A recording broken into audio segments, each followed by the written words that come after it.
বিএনপির মতো একটা বৃহত্তম রাজনৈতিক দলের কাছ থেকে আপনাদেরকে এই গণতন্ত্রের সবক দিতে হবে। এইভাবে ঘরে বসে কমিটি খেলা করবেন জামাতে ইসলাম, আর টেলিভিশনে এসে বলবেন যে আমরা গণতান্ত্রিক দল। যেভাবে বলেন যে আওয়ামী লীগকে ঠেকাতে হবে, টেলিভিশনে এসে বলেন আওয়ামী লীগকে ঠেকাতে হবে, আর গোপনে আওয়ামী লীগের সাথে সমঝোতা করেন। আমরা তাই বলছি বিএনপি, আপনাকে মেধার পরিচয় দিতে হবে, মেধাবী রাজনীতিবিদের মতো কাজ করতে হবে। আপনারা এলাকায় জামাতের এই সমস্ত অপকৌশলকে ভেঙে মার করে দিতে হবে। সমস্ত অপকৌশলকে আপনাদের জনগণের সামনে তুলে ধরতে হবে, কিভাবে মানুষকে তারা ব্ল্যাকমেল করছে, মানুষকে এক্সপ্লয়েট করছে। এবং প্রশাসনের কাছে আমার আবেদন থাকে, আপনারাও আপনাদের প্রশাসনের বিভিন্ন জায়গায় আমরা বলেছি যে পতিত ফ্যাসিবাদ এখনো সম্পৃক্ত রয়েছে, অর্থাৎ স্যাচুরেটেড রয়েছে। একইভাবে এই পতিত ফ্যাসিবাদ আজকে জামাতে ইসলামে পরিণত হয়েছে। সুতরাং প্রশাসনের কাছে আমরা আবেদন থাকবে, নিরপেক্ষ থাকতে যে বিএনপির দলের মধ্যে নাকি গণতন্ত্র নেই। আপনারা এই বাগেরহাটবাসী গত 2 মাস ধরে, প্রায় 1 বছর ধরে এই বিভিন্ন থানা, ইউনিয়ন, ওয়ার্ড, উপজেলায় কিভাবে গণতান্ত্রিক পদ্ধতিতে এরকম একটি উৎসবমুখর পরিবেশে রঙিন বেলুনের সাথে আমরা গণতন্ত্র প্রতিষ্ঠা করি ভোটের মাধ্যমে, তা দেখেছেন। আর যারা আমাদের ছবক দেন বিএনপির মধ্যে নাকি গণতন্ত্র নেই, তারা কিভাবে তাদের নেতৃত্ব কমিটি নির্বাচন করেন? রাতের বেলায় দিনের আসর বসান, তাই না? জামাত ইসলামকে দেখেছেন এরকম করে সম্মেলন করতে, কখনো নেতৃত্ব নির্বাচন করতে? রাতের বেলায় ঘরের মধ্যে দিনের আসর বসায়, তাই না? এক সময় দিন আসতো পাকিস্তান থেকে, আর এখন যে আসর বসায় সেই দিন আসে ভারত থেকে। আজকের এই বাগেরহাট বিএনপির সম্মেলনে বীর খান জালালির পূর্ণ স্মৃতিভূমি, আমার প্রিয়তমা জননী, আমার মায়ের দেশ বাগেরহাট। এই বাগেরহাটের কথা শুনলেই আমার নারীর টান মনে পড়ে যায়, কারণ আমার মা জন্মেছিল এই বাগেরহাটে। এই বাগেরহাটের প্রতি আমার সব সময় একটা তীব্র ভালোবাসা কাজ করে। সেই বাগেরহাটের বিএনপির শহীদ জিয়ার সকল সূত্র সৈনিককে যারা আমাকে আমন্ত্রণ জানিয়েছেন এই অনুষ্ঠানের প্রধান অতিথি হওয়ার জন্য, আমি আপনাদের সবাইকে আমার ব্যক্তিগত পক্ষ থেকে, অন্তরস্থল থেকে, হৃদয়ের গভীরতম স্থান থেকে আপনাদের জানাচ্ছি সালাম, শুভেচ্ছা, অভিনন্দন। একই সাথে বাংলাদেশের রাজনীতিতে যে একটা চ্যালেঞ্জ সৃষ্টি হয়েছে আমাদের জন্য, রাজনীতি সবসময় চ্যালেঞ্জিং।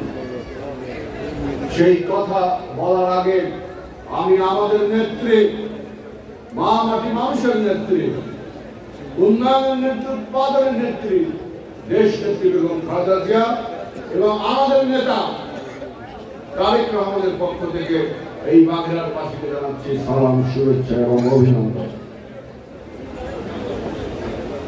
একটি দল, আমি যখন দুপুর সকাল থেকে এখানে বক্তৃতা শুনছি তখন শুনলাম যে কোরামিন দিয়ে একটি দলকে বাঁচিয়ে রাখা হয়েছে, তাই না?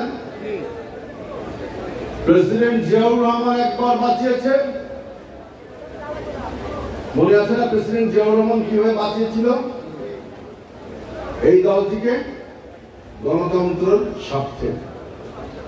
আবার 2018 সালে যখন আপনাদের মার্কাটা আপনাদের ঘাট ধরে কেড়ে নিয়ে গেল, তখন বিএনপির ঘাড়ে উঠেছিলেন ধানের শীষের মার্কা নিয়ে, তাই না?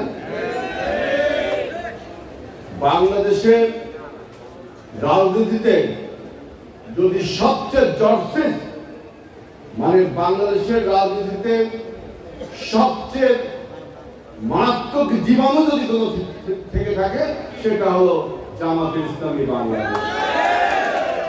দেখবেন যে ওরা একটা ফাঁদ পেতেছে।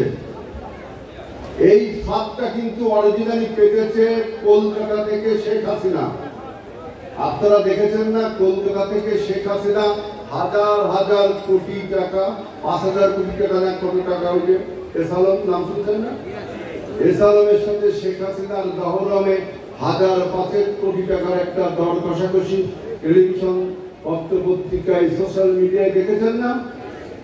ওই টাকার একটা ফাঁদ পাতা হয়েছে যে ডক্টর ইউনূসের নেতৃত্বে কোন নির্বাচন করা যাবে না। শুনেছেন না, শেখ হাসিনা বলেছেন।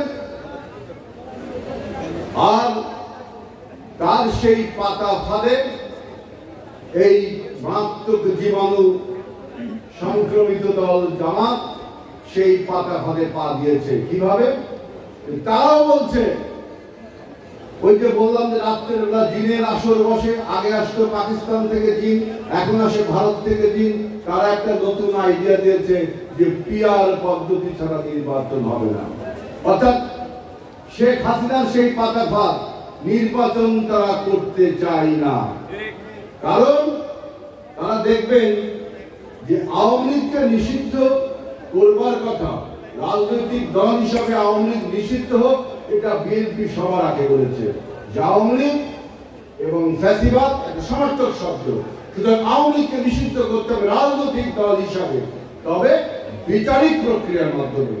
নির্বাহী আদেশে যদি আজকে আপনি তাকে নিষিদ্ধ করেন, তাহলে এটা পরবর্তীতে আদালতে চ্যালেঞ্জ হবে। এবং নির্বাহী আদেশে যে রাজনৈতিক দলকে বন্ধ করা যায় না, তার বড় প্রমাণ এই জর্সিস দল জামাত। তাকে কিন্তু বারবার নির্বাহী আদেশে বন্ধ করতে দিয়ে আজকে সেই জামাত কিন্তু থানা তোলা শুরু করেছে, তাই না? সুতরাং আমরা বলছি যে আওয়ামী লীগকে নিয়মতান্ত্রিক ভাবে বিচারিক প্রক্রিয়ার মাধ্যমে নিষিদ্ধ করতে হবে। আবার দেখলাম কিছুদিন পরে জামাত শুরু করলো বলা, অন্য দল শুরু করলো বলা, জাতীয় পার্টিকে নিষিদ্ধ করতে হবে। হ্যাঁ, স্বৈরাচারের দোষর শুধু জাতীয় পার্টি না, গত 7 জানুয়ারি নির্বাচনে 24 সালে প্রায় 30টি দল অংশগ্রহণ করেছিল আপনার নিবন্ধিত, তাহলে সমস্ত রাজনৈতিক দলকে নিষিদ্ধ করতে হবে যদি জাতীয় পার্টি করতে হবে। আসলে জামাত ওই যে পাতা ফাঁদ, হাসিনা ফাঁদ পাতিয়েছে, নির্বাচন হবে না। তিনি করেছেন কি, সমস্ত রাজনৈতিক দলকে যদি নিষিদ্ধ করা যায়, তখন জামাতের কিন্তু মাঠে দাম বেড়ে যায় এবং তিনিও নির্বাচনে আসবেন না। তাহলে নির্বাচনের মাঠ ফাঁকা হয়ে গেল না? নির্বাচনের মাঠ ফাঁকা হয়ে গেলে যদি ডক্টর ইউনূসের নেতৃত্বে একটা ক্রেডিবল ইলেকশন, একটা বিশ্বাসযোগ্য ইলেকশন না হয়, তাহলে লাভ টাকা হাসিনা। এই জন্যই বলছি যে আগে আসতো পাকিস্তান থেকে জিন, এখন আসে ভারত থেকে জিন। সেই জিন এসে এমন তথ্য দিয়েছে রাজনীতির মাঠ ফাঁকা করতে হবে যাতে ইউনূসের অধীনে আর নির্বাচন না হয়।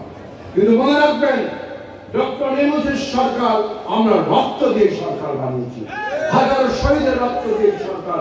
এই সরকারের সাফল্য মানে বাংলাদেশের সাফল্য, এই সরকারের ব্যর্থতা মানে বাংলাদেশের ব্যর্থতা। সুতরাং কোন ষড়যন্ত্রের কাছে এই দেশের জনগণ অতীতেও কখনো মাথা নত করেনি। ইনশাআল্লাহ বাংলাদেশের গণতন্ত্র প্রতিষ্ঠার প্রশ্নে আমরা জামাত ইসলামের এই সমস্ত অপরাজনীতি, ভুল রাজনীতির ফাঁদে বাংলাদেশের জনগণ কখনো পা দেবে না। এই যে বলছে দেখি পিআর পদ্ধতিতে, মানে যে যত ভোট পাবে তার প্রপোর্শন অনুযায়ী সে সিট পাবে। আমি সেদিন এক টেলিভিশন বিতর্কে বলেছিলাম, আমরা একটা কাজ করি, অ্যাটলিস্ট 15% ভোট পাতে হবে, তারপরে আপনি সিট পাবেন। রাজি হবে জামাত? আপনি বলছেন যে 1% 1 ভোট, একটা সিট, মানে 1% ভোট পেলে তাকে একটা সিট দিতে হবে, 15% ভোট পেলে তারপরে একটা সিট পেতে হবে। আমরা যদি এই প্রস্তাব দিই, আপনি কি মানবেন? পিআর পদ্ধতির মাধ্যমে তারা তো জানে যে সিট তাদের কয়টা। আমাদের হাত ধরে একবার পেয়েছিল 18টা, আর একবার পেয়েছিল মনে হয় 20টা, আর একবার একা একা ইলেকশন করতে দেয় 3টা, তাই না? এখন তাদের সিট বাড়ানোর কৌশল হলো এই পিআর পদ্ধতি। আবার দেখেন, আপনি যে পিয়ার পদ্ধতি নিয়ে আমাদের দিদু ভাই, মুজিবুর ভাই, সালাম অনেকেই কথা বলেছেন এখানে। পিয়ার পদ্ধতিতে সবচেয়ে বড় ত্রুটি হলো যে দেখেন স্থানীয় যে রাজনীতি, এই রাজনীতিটা দুর্বল হয়ে পড়ে এবং রাজনীতি কেন্দ্রীভূত হয়ে যায়। কারণ যে অনেকে বলছেন এখানে, মুজিবুর ভাই, দিদু ভাই, সালাম, অনেকে আপনাদের গ্রামের বিএনপির আমাদের নেতারা বলেছেন যে ভোট দেবেন একজনকে, এমপি হবে আর একজন, তাই না? তার মানে যে আপনি যদি বিএনপি যদি 150 সিট পায় পিয়ার পদ্ধতিতে, কোন 150 জন, সেই 150 জন নির্ণয় করবে কে? নিশ্চয়ই আমাদের পার্টি প্রধান। আবার এই জামাত ইসলাম কত বড় সবিরোধী কথা বলে যে একনায়কতন্ত্র কায়েম করা যাবে না, বলছে না? তা আপনার নিয়মে তো একনায়কতন্ত্র কায়েম হচ্ছে।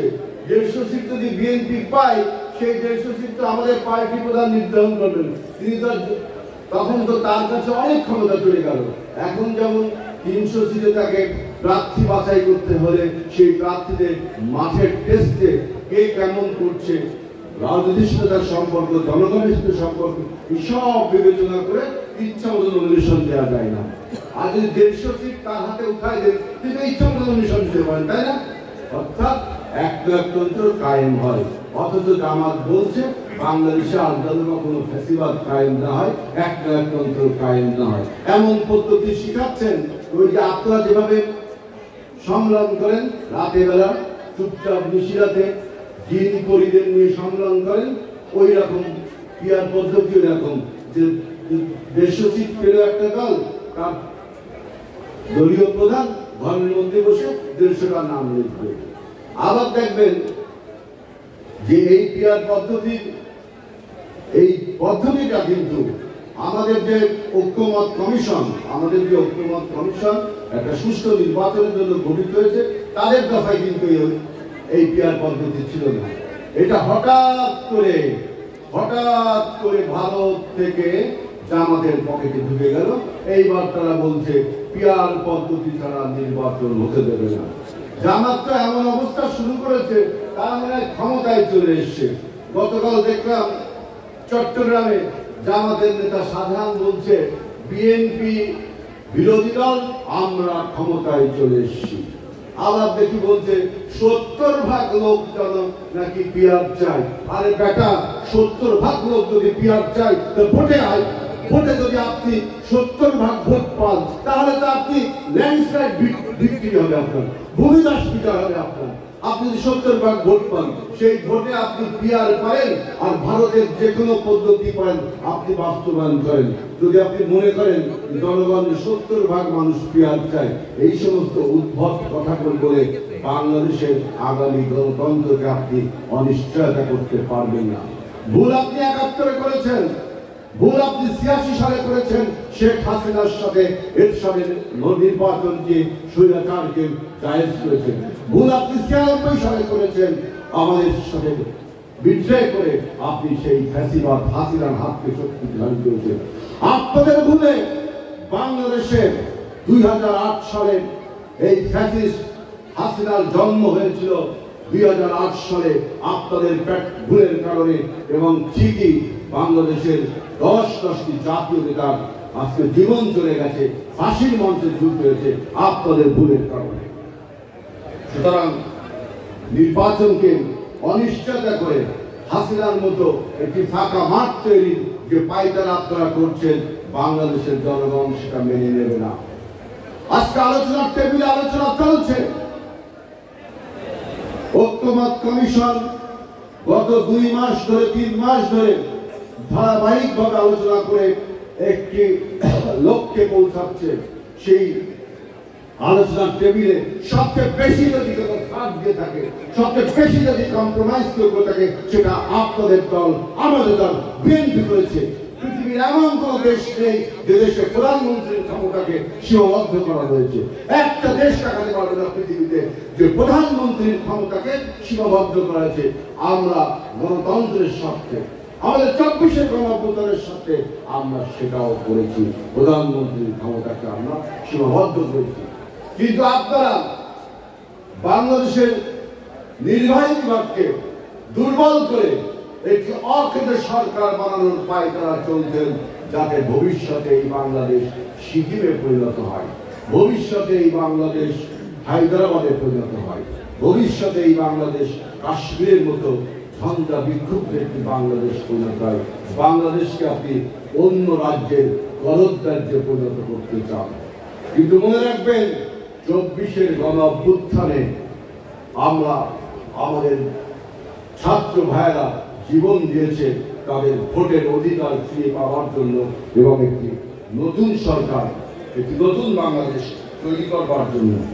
আরেকটি কথা, আমাদের নিজেদের দলের একটা কথা বলতে হয় যে এখন আমাদের এখন সামনে নির্বাচন, এই নির্বাচনের চ্যালেঞ্জকে কিন্তু আমাদের মোকাবেলা করতে হবে। কিভাবে মোকাবেলা করবেন? বিএনপির ক্রেডিবিলিটি, বিএনপির প্রতি মানুষের আন্তরিকতা, বিশ্বাসযোগ্যতা, মানুষের গ্রহণযোগ্যতা বাড়াতে হবে।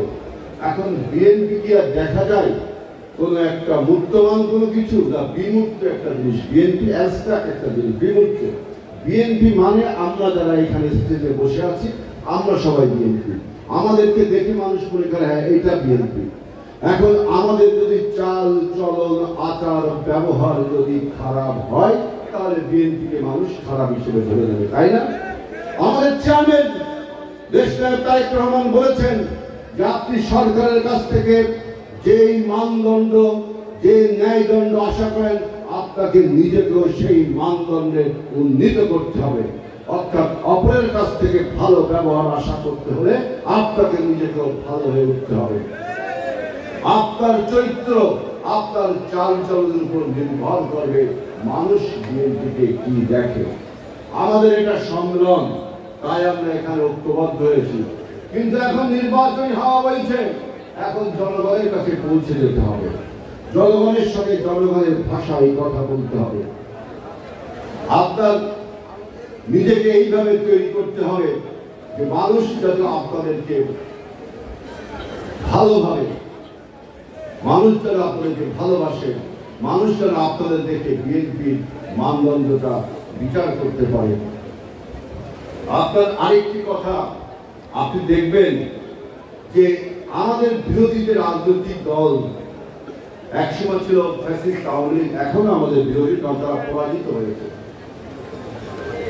আর বাংলাদেশের একটি মহল তারা প্রচার করত যে হিন্দু ভাইরা বিএনপিকে ভোট দেন না। দেখবেন এই অপপ্রচার আমি 53 বছর যাবত শুনছি যে হিন্দু ভাইরা বিএনপিকে ভোট দেন, এটা কিন্তু অপপ্রচার। আমি সেদিন একটা টেলিভিশনে বললাম যে হিন্দু ভাইরা যদি আমাদের ভোট না দেয়, বিএনপিকে ভোট না দেয়, তাহলে 4বার বিএনপি ক্ষমতায় আসলো কিভাবে? হিন্দু ভাইরা ভোট না দিলে কি আপনি 4বার ক্ষমতায় আসতে পারতেন? হিন্দু ভাইরা যে বিএনপিকে ভোট দেয় তার দাঁত ভাঙা জবাব, এই অপপ্রচারের বিরুদ্ধে দাঁত ভাঙা জবাব দিয়েছে গত ডাকসু নির্বাচনে জগন্নাথ হলের ছাত্ররা, তাই না? ছাত্র দলকে 1400 মতো ভোট দিয়েছে, পক্ষান্তরে ওই সাম্প্রদায়িক শক্তিকে 5 থেকে 10টা ভোট দিয়েছে, তাই না? সুতরাং আমাদের উচিত হবে এই ন্যারেটিভকে ভেঙে ফেলানো, যে গল্প বানানো হয়েছে আমাদের বিরুদ্ধে, যে ভুল ধারণা মানুষকে সৃষ্টি করেছে হিন্দু ভাইরা আমাদের ভোট দেয় না। হিন্দু ভাইদের কিন্তু ভোট দিয়েছে বলে আমরা 4বার ক্ষমতায় এসেছি। আর তার প্রকৃষ্ট উদাহরণ হলো ডাকসু নির্বাচনে ঢাকা বিশ্ববিদ্যালয়ের জগন্নাথ হলে ভোটের চিত্র আমাদেরকে প্রমাণ করবে। অতীতের সমস্ত ভুল ন্যারেটিভকে ভেঙে ফেলতে হবে। তার বিএনপির প্রতিটি নেতা কর্মীকে এই যে আসন্ন শারদীয় দুর্গা পূজা উৎসব আসছে, এই পূজা উৎসবে আপনাদেরকে অতন্ত্র প্রহরীর মতো কাজ করতে হবে। পূজা উৎসবের আশেপাশে যেন কোন রকম ষড়যন্ত্রকারীরা পূজা মণ্ডপ, পূজা উৎসবকে ভণ্ড করতে না পারে। কারণ বিরাট একটা ষড়যন্ত্র হচ্ছে আমাদের এই পূজা উৎসবকে নিয়ে। আপনারা জানেন কারা আমাদের এই দেশের পরিবর্তনকে ভালোভাবে প্রতিবেশী রাষ্ট্র মেনে নিতে পারেনি, আর পরাজিত শক্তি দেয় পালিয়েছে ভারতে। তাদের পরিকল্পনায় রয়েছে আমাদের এই সনাতন ধর্মী ধর্ম অবলম্বনকারী ভাইদেরকে এই পূজা উৎসবের উপরে বিভিন্ন রকম ষড়যন্ত্রকে এটাকে ডিস্ট্রয় করে দিয়ে বাংলাদেশের ইমেজকে নষ্ট করা এবং আমাদের বর্তমান অন্তর্বর্তীকালীন সরকারের ইমেজকে নষ্ট করা।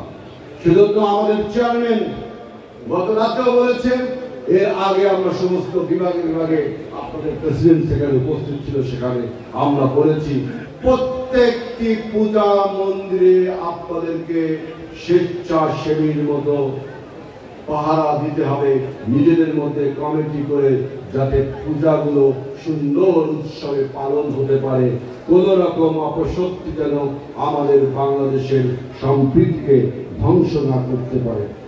আরেকটি কথা, এই আমার এই বক্তব্য বাগেরহাটের প্রশাসন, খুলনার প্রশাসন, এমনকি বাংলাদেশের সর্বোচ্চ পুলিশের সর্বোচ্চ ব্যক্তির কাছে আমার এই বক্তব্য, যে আমরা দেখেছি 5ই আগস্টের পরে পলাতক ফ্যাসিবাদ, স্বৈরাচার ফ্যাসিবাদ, তাদের বিরুদ্ধে মামলা দেওয়া হয়েছে, তাই না? গণহত্যার মামলা দেওয়া হয়েছে, দুর্নীতির মামলা দেওয়া হয়েছে, এলাকায় এলাকায় যে খুন খারাপি দখল করেছে তার মামলা দিয়েছে।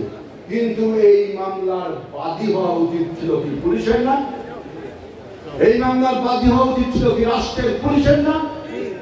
কিন্তু আপনারা দেখবেন ষড়যন্ত্র তখন থেকে শুরু হয়েছে। পুলিশ জনগণের মাথায়, জনগণের ঘাড়ে বন্দুক রেখে জনগণকে বলছে আপনারা মামলা করুন। পুলিশ মামলা করলে কয়জনের নামে করবে? আমাদের সময় কত 100-150, তাই না? বিএনপি সবার মামলা। আর এবার দেখবেন জনগণের ঘাড়ে যখন বন্দুকটা রাখলো তখন 700-800 লোকের নামে মামলা হচ্ছে। সে আওয়ামী লীগের দোষর হোক কিংবা আপনার গণহত্যাকারী হোক বা লুটকারী হোক, মামলা হচ্ছে, জনগণ মুক্তি দিচ্ছে। এই জনগণ কারা? এই জনগণ হলো আমাদের দল, জামাত, এনসিপি, আরো যে রাজনৈতিক দলগুলো আছে, তাদের কেউ না কেউ এই মামলার বাদী হচ্ছে, যেটা হওয়া উচিত ছিল পুলিশের। এখানে মানুষকে এমন একটা ভঙ্গিতে ফেলেছে জামাত, এমন একটা কাজ, এমন একটা এক্সপ্লয়টেশন, এমন ইমোশনাল ব্ল্যাকমেইল করেছে জামাত, যে তিনি এই মামলার বাদী করাচ্ছে এনসিপি কে দিয়ে, বিএনপি কে দিয়ে, অমুককে দিয়ে, তমুককে করে, আর তিনি তলে তলে গোপনে গোপনে দুবাজুর কাছে কতটা তলে তলে, এটা তো অশ্লীল শব্দ, গোপনে গোপনে আওয়ামী লীগকে যায় বলছে এই দেখো মামলা দিচ্ছে তোমাদের কাছে, কে মামলা তোমাদের নামে কে করছে, তোমাদের নির্যাতন কে করছে, অতএব আসো, আমি তোমাদের আশ্রয়স্থল, আমার সাথে চলে আসো। সারা বাংলাদেশে এইভাবে তারা আওয়ামী লীগকে পুনর্বাসনের কাজে লিপ্ত হয়েছে। আর মাথা মোটা যে সমস্ত রাজনৈতিক দলের মাথা মোটা কর্মীরা আছে, তারা এই ফাঁদে পা দিয়েছেন। এইভাবে কিন্তু রাজনীতিতে পরাস্ত হলে হবে না, তাদের মুখোশ উন্মোচন করতে হবে, কিভাবে মানুষকে তারা ব্ল্যাকমেইল করছে। ওই যে অনেকে বলেছেন বেস্টের টিকিট বিক্রি করছে, বলেছেন না অনেকে। আমি সেদিন এক টেলিভিশন টক শোতে, আপনারা দেখেছেন কিনা জানি না, ঠিকানায় খালেদ মহিউদ্দিন আমাকে জামাতের নেতা বলে ইসলাম নাকি পরিবর্তনশীল, ইসলাম নাকি বিবর্তনশীল, ইসলামে নাকি পর্দা ফরজ না। আমি প্রতিবাদ করলাম যেটা কোন ইসলাম? এটা জামাতের ইসলাম, ইসলাম হতে পারে, কিন্তু আমাদের মহানবী রাসূলুল্লাহ সাল্লাল্লাহু আলাইহি ওয়াসাল্লাম ইসলাম এটা না, যে পর্দা অবশ্যই ফরজ। আপনি ঢাকা বিশ্ববিদ্যালয়ের শিবিরের যে সমর্থিত যে প্যানেল, সেই প্যানেলে 3টা আমাদের ছোট বোন, তারা কিন্তু ইলেকশনে দাঁড়িয়েছিল, তাদের পর্দা ছিল না, মাথায় পর্দা ছিল না। আমি বললাম যে আপনি নাম লিখবেন বাংলাদেশ ইসলামী ছাত্র শিবিরের প্যানেল, আর সেখানে আমাদের বোনদের মাথায় পর্দা দিবেন না, তার মানে কি আপনি ইসলামকে রাজনৈতিকভাবে ফায়দা ওঠার জন্য অপব্যবহার করছেন। এর বিরুদ্ধে আমার প্রতিবাদ ছিল। আপনি নাম লিখবেন ইসলামী ছাত্র শিবির, আপনি লেখেন বাংলাদেশ ছাত্র শিবির, আমাদের কোনো সমস্যা নেই, আপনি পর্দা দেন আর না দেন। কিন্তু এইভাবে আপনারা ইসলামকে এক্সপ্লয়েট করেছেন, ঠিক যেভাবে আমদানি মানুষের সাথে এক্সপ্লয়েটেশন খেলেছেন, ঠিক একই পদ্ধতিতে আপনারা কাজ করছেন। আর একটা বলছে যে পিআর পদ্ধতিতে নাকি, মানে প্রপোর্শনাল রিপ্রেজেন্টেটিভ পদ্ধতিতে নাকি ভোট সেন্টারে হানাহানি, মামলা, মারামারি, গুন্ডামি কমে যাবে। আপনি বুঝুন, এই সেন্টারে, এই বাগেরহাট সেন্টারে যদি একজন প্রার্থী দাঁড়ায়, সে যদি মাস্তান প্রকৃতির হয়, তাহলে তো সে ভোট কাটাকুটি গন্ডগোল করতেই পারে। কিন্তু যদি একটা মার্কা হয়, তো সেই মার্কার গুন্ডা তো আরো বেশি থাকবে, তাই না? তাহলে আপনি কিভাবে বলেন যে প্রার্থীর বদলে মার্কা হলে ভোট সেন্টারে গন্ডগোল হবে না? একটা অযৌক্তিক কথা না? পুরো অযৌক্তিক কথা। যে প্রার্থী যদি হয়, তাহলে সেই প্রার্থী আপনার মাস্তান জোগাড় করে ভোট সেন্টার দখল করে। আরে বাবা, মার্কার আন্ডারে তো আপনার ব্যক্তিরা রয়েছে। অতএব ভোট সেন্টার কারচুপির জন্য এই পদ্ধতি কিন্তু আপনার কোনো কাজ করে না।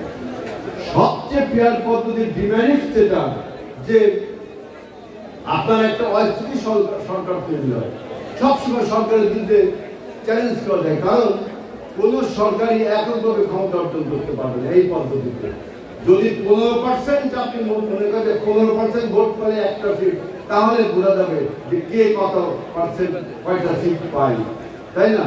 আর যদি 1% বলেন, তাহলে কি হবে? একটা অস্থিতি সরকার তৈরি হবে।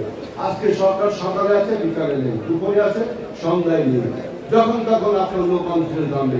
যে ঘটনা আমাদের পার্শ্ববর্তী দেশ নেপালে সবসময় হচ্ছে। আরেকটি কথা দেখবেন, যে বারবার বলা হচ্ছে যে আরেকটি তত্ত্বাবধায়ক সরকারের কথা।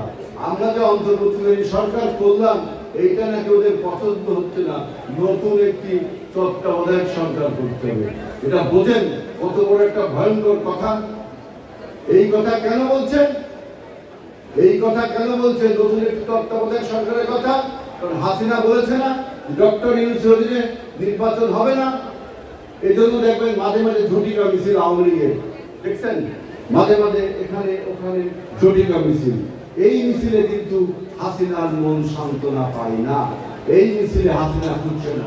হাসিনার দরকার বাইতুল মুকাররম মসজিদের উত্তর এবং দক্ষিণ গেটে মিছিল হতে হবে, বড় বড় মিছিল ইউনূসের বিরুদ্ধে। তাই সেজন্য সে 4 থেকে 5,000 কোটি টাকা, কালো টাকা এই বাংলাদেশে সরিয়েছে। নিশ্চয়ই একদিন ধরা পড়বে হাসিনার এই টাকায় কারা মিছিল করে বাংলাদেশে। যখন আলোচনার টেবিলে আমাদের সমাধান চলছে, ঐক্যমত কমিশনে আলোচনার টেবিলে চলছে সমস্ত আলোচনা, সেই আলোচনার টেবিল ছেড়ে রাস্তায় চলে গেলেন। কোন কালো টাকার আকর্ষণে রাস্তায় চলে গেলেন? কার এজেন্ডা বাস্তবায়ন করবার জন্য রাস্তায় চলে গেলেন?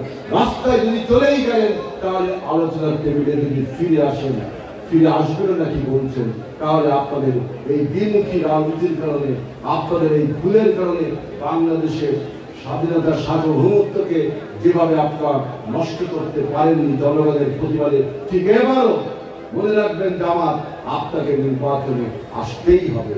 নির্বাচনে আসা ছাড়া কোনো গত্যন্তর নেই। আপনি যদি আজকে যদি বিএনপি বলে যে আসুন হাসিনার মতো আমি নির্বাচন আমি আর আপনি করি, মানে জামাত বিএনপি আমাদের 24-এর গণ অভ্যুত্থানের যত দল সবাই মিলে ইলেকশন করি, দেখবেন জামাতের ওই পিআর পদ্ধতি বলেন, আজকে যে লম্বা লম্বা কথা বলেন, ও কিছুই থাকবে না। ওরা শুধুমাত্র এমপি হতে চায়। একটু আগে পাতো 3টা, এই পিআর পদ্ধতির পরে হয়তো 10টা সিট, এই কিছু সিট বাড়ানোর জন্য। অর্থাৎ ক্ষমতার মোহে, ক্ষমতার মোহ যে মদের নেশার চেয়ে ভয়ঙ্কর, তার প্রমাণ হলো জামাত, যে ক্ষমতার মোহে কয়েকটা সিট বাড়িয়ে নেবার জন্য আমাদের 24-এর গণ অভ্যুত্থানের সাথে, আমাদের শহীদদের রক্তের সাথে তামাশা শুরু করেছে এই জামাতে ইসলামী বাংলাদেশ।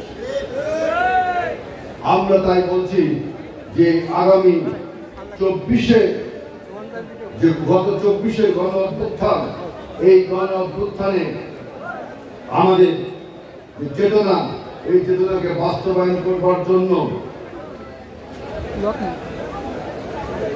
জামাত আরেকটি কথা বলে আমি দেখলাম, যে বিভিন্ন জরিপে দেখবেন 71%, 73% এইসব জরিপে নাকি আপনার